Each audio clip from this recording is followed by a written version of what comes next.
Welcome to the Tech Egg. Don't get scrambled. Enjoy the video. In this video, I will show how to use Crosley Voyager record player step by step. Start by unboxing on a clean table, then attach the dust cover and remove protective film.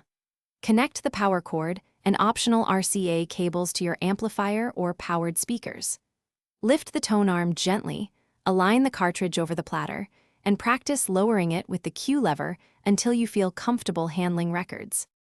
After initial setup, balance the tone arm using the counterweight so it floats level at 0 tracking force, then set the recommended grams for your cartridge.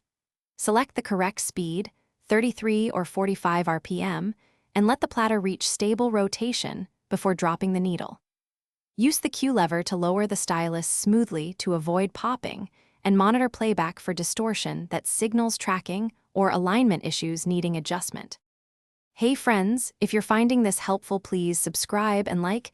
It really supports the channel. Quick recommendation. A book called The Simple Path to Wealth can change how you think about money and free up more time and budget for hobbies like vinyl collecting, making a record player purchase feel smarter and lighter.